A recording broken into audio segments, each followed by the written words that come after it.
the things that you've always wanted to. Dream bigger than you ever. Where from? I'm from New York.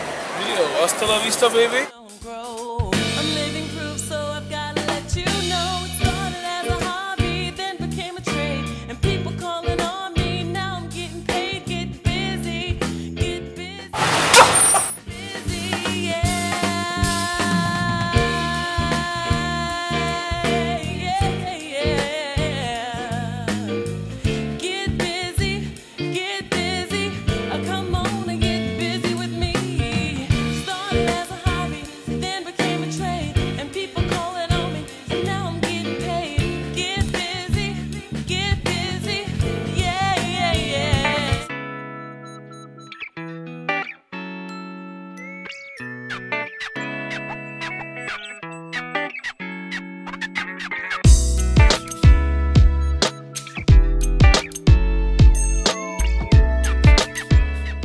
So welcome back to My Tempo with Morgan, and today I'm in the heart of Harlem with the playwright and the producer of Homage 3 Illmatic, Sean Neblett.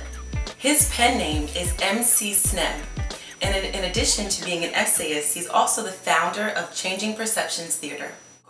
Thank you. How are you doing? I'm doing great. Very excited. So Sean, it's 2010, and you're a modern, living, breathing playwright. We're here, it's Harlem. Yes. When did writing begin for you? I began writing when I was 17 years old in high school, and you know, everybody wrote poetry and short stories, but I decided that I wanted to be different. So my father, he showed me an article about a youth theater company that was starting at the local YMCA, and it turned out that I went there and I was the only person that signed up. So the teacher became my mentor and just started writing plays with him, and by the end of my high school career I got a very wonderful opportunity. I was produced at the Public Theater through Young Playwrights Incorporated, and my play was one of 4 plays that was selected from a pool of 2,500 to receive a full production in New York. And you know, that sort of just started everything. So at a young age, what kind of things were you writing about? Oh wow. At a young age I was writing, you know, I think I was writing about what I'm still writing about today. Like, it was always very important for me to create young African American people on stage and tell the stories of young African American people on stage. So Sean, how is your love for Harlem reflected in your work? Wow. My love for Harlem is reflected in my work through the spirit of Harlem, the rhythm of Harlem, the people of Harlem. It's funny, when I graduated from NYU, I made a very conscious choice to come up to Harlem, and I didn't want to be anywhere connected with the theater. I just wanted to submerge myself in a community and a place that had people that would create characters that would become in my plays, that had stories like the stories I wanted to tell. And then in working with a lot of young people in Harlem, mentoring young people in Harlem, just the spirit, somehow you just pick up the spirit. Tell me about your latest play. I know you're really excited about it. It's called Homage 3 Illmatic. Yes. Okay, so tell me a little bit about it. Okay, well, I decided that I was going to write a cycle of 7 plays, and the name of the cycle is 7 Homages for 7 MCs. And each play is taken from the spirit of a famous hip-hop album that somehow influenced hip-hop culture and people who listen to hip-hop culture. And the third one in the cycle, Homage 3, is dedicated to Nas's famous album Illmatic, whereas the Homage 2 is dedicated to another rapper. Homage 7 will be dedicated to someone else. But this one, Illmatic, we're very excited about producing here in Harlem. Homage 3 Illmatic takes from the spirit of Nas.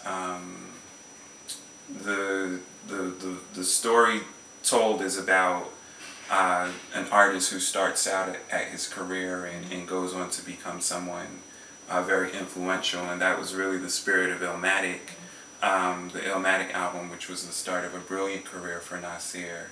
And you know, the play just touches on different aspects of the album, and really how the album influences the driving force of the story.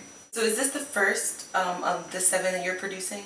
This is the first of the 7 that I'm producing, and that's fully flushed out. Homeage 2 is being completed this summer. Okay. The writing of it. So we're going to start, really after we do this summer production here in Harlem, we're going to start workshopping Homeage 2 and getting it out there. Yeah. That's great that you kind of have the foresight to know that it's a series. Yes. And you're starting with 1, so it'll be like a complete compilation of plays. Yeah. In addition to being the writer, the playwright of Homeage 3 Illmatic, you also produced it yourself. Yes. So what was the reason why you chose to self-produce this play? I chose to self-produce Illmatic, the Homeage 3 Illmatic, because as hard as it is to believe that hip-hop culture and hip-hop art and the business side of hip-hop has been around for a good 30 years now, people still don't understand it, right? Or people still box it into being one thing. And when a lot of people hear hip-hop, they're just sort of waiting to hear the stereotypical story of, you know, a gun, someone shot, dead. And we, you know, we ran into approaching theaters downtown and different theater spaces who we felt didn't really understand that there are many different layers inside of this play, and that the key thing is that we're paying tribute to an artistry, or we're paying tribute to how a piece of art affected people's lives. But they were just sort of hearing, well, you know, you have a character that we don't really understand, so you might have to change this character, or you might have to take this character completely out of the play. The whole creative control is very important, because without that, I mean, the traditional route of you having someone else produce it is you have to convince them of your vision, and then they have to execute it. Yes, and they have power over saying what you can do and what you can't do, or what you should change and what you might really be trying to say, you know? Whereas we wanted to take a try at just being confident in what we're trying to say and what we're trying to do, and put it out there. Don't go away. Part 2 with Sean Neblett is up next. And for more, visit mytempowithmorgan.com.